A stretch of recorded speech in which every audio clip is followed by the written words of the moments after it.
Hey, good morning, team. Welcome to week 4 of OS 330 and happy Memorial Day. So, good stuff this week, and we got some food for thought to really think about when writing our performance evaluations. How granular do we want to get on the assessments? So, for instance, if we say we're using a Likert scale to measure competencies, and we're using words like fairly often, regularly, well, what does that mean, right? What constitutes a fairly often? Is it meeting expectations 2/3 of the time, 1/3 of the time? Is it, meeting sales quota 1/3 of the time? These are things we got to think about. Now, in a small organization, we can get away with not having the verbiage and the measurements, right? Because we probably only have a couple of employees. But when we're talking about a large corporation like, let's say, Walmart or Amazon, they get very granular because now you're competing with, a pool of people. And so it becomes very important to get to the granularity. And then you'll find that sometimes the granularity ties your hands as a manager, where you're saying, well, this employee deserves a better score. However, due to the verbiage, they can only get this score. And I know, Thomas, you said you were in the Marine Corps and I was in the Navy, and we probably felt that pain, right? Because those were large organizations, and the evaluations were somewhat granular, and they tend to get more granular. Okay, so good food for thought. Also, review your grades. Contact me if you cannot see your grades on Blackboard. I posted, and there's some people that are missing some assignments, and I'm concerned that perhaps they don't know that they're missing some.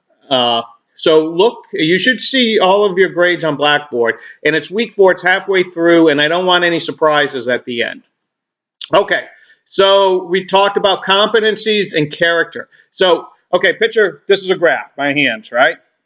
And this is an ancient, Socrates came up with this, and we use it today, right? The bottom part is how we measure competency. This top part is how we measure character. Now, the goal of all people should reach this upper quadrant here, which is the excellence in character and the excellence in competency, which Socrates and Aristotle and Socrates, I said Socrates, called arete. Now, arete is that perfection of competency and character. Some people will say it's wisdom, right? They're like, what is wisdom, right? It's the perfection of competency and character. And that should be the goal of everyone in life, is to reach this pinnacle, if you will. And, we talk about it a lot in my ethics classes. But now think about this, right? So here we are in our performance evaluations, and we always measure and we always train in competency. And we did this week, right? When do we assess character, right?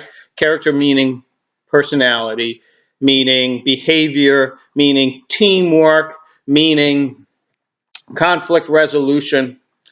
And when was the last time you received training on character, right? Most people, it's when we're infants. It's when we're watching Barney, That was the last time we started to talk about character. We don't really talk about character much in middle school, much in high school, much in the workforce, because we figure that character is already defined. And if there's a character discrepancy, well, then they just don't fit in, and we just kind of let them go, So, yeah, because character is hard to change, especially as we get older in life. But it needs to be addressed, and it's a difficult conversation, like we've said in previous weeks. So, yeah, think about that, about character and how we address that in performance evaluations and what you can do to explore your character. Like a lot of times, for instance, okay, there's training, there's education, and then there's development, right? And you'll hear leader development. And, and this is kind of my field, right? So we do things like high rope activities, where teams of people go out and dangle from ropes and they have to solve problems. You see this all the time on the news or on TV shows.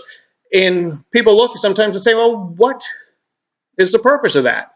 Well, that's character development, right? That works on teamwork. That works on personality. That works on behaviors. So that's what the purpose of those are. It's character development. It's not so much to train you on how to get out of a tangled rope situation when you're 60 feet up in the trees. No, it's problem solving and teamwork. So anyways, those are some food for thought. We're in week 4. We're moving right along. Once again, go back and check your grades. If you have any missing assignments, like from week 1, because there was a couple of assignments there, please submit them. You know, better late than never. Like I said, no discussion boards, no late discussion boards. But assignments, yeah. Okay, thanks. Any questions? Feel free to ask. Dave out.